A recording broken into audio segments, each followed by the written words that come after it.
At this point, we will introduce some of the technologies used to implement artificial intelligence. Data scientists need to be able to select the most appropriate technology or technologies to use for a particular problem, and so they need to understand these technologies in depth. Obviously, they need to be able to implement them, but they also need to know the benefits and disadvantages of each of them, so they can make an optimal choice. For the rest of us, this slide provides a high-level view of what is available, which is a reasonable starting point. Let's take the example of a software tester who tests AI-based systems. The tester does not choose the most appropriate AI technology, and so has no need to be able to compare each of the possible technologies. On the other hand, they often need in-depth knowledge of the technology they are testing.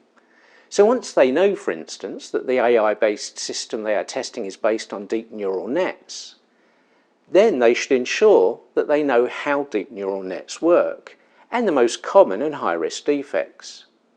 But until then, in-depth knowledge of neural nets or any other of these technologies is probably not needed. In case you're worried that you'll come away from this course with no details on how these technologies work, don't worry. Because it is currently the most popular approach, this course concentrates on machine learning and will provide you with experience of building and testing several machine learning systems using various technologies, including decision trees, random forest, neural nets, and rules engines. So what do we mean by machine learning? Machine learning is based on the use of computer algorithms to build a second program known as the model. This model is built by using examples provided to the algorithm in the form of training data. The algorithm looks for patterns in the data and creates a model that can recognize these or similar patterns in future data fed to it. The automatically produced machine learning model can then make predictions in the future when it is presented with previously unseen situations.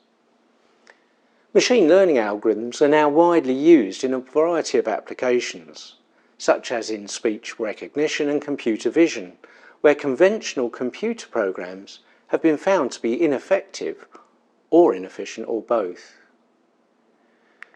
As you can see from the slide, machine learning is not the only way to implement AI. There are several other options that are useful in specific situations, which we'll briefly look at. Fuzzy logic is similar to Boolean logic, which works with just true and false, but fuzzy logic can work with the concept of partial truth, where everything is not purely black and white. With fuzzy logic, instead of just the two options of true and false, we are able to represent partial truths as real numbers between 0 and 1, such as 0.4 and 0.75. Search algorithms work on the basis of determining how to reach a goal from a starting state by navigating through a number of intermediate states. The algorithms can vary in complexity.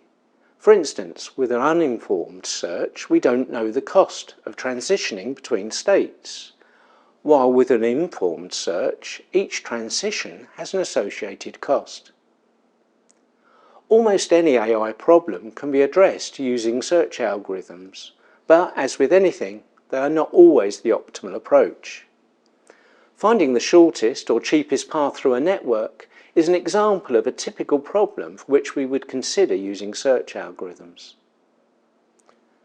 Reasoning techniques describe a very general concept of rationally inferring facts from existing data, but, as you can see from the slide, can be implemented in various different ways. As with many fields, there is normally an option of combining technologies, and AI is no different in this respect. In machine learning, this is normally known as a multiple classifier system. This has been the session in which I presented a simple introduction to artificial intelligence.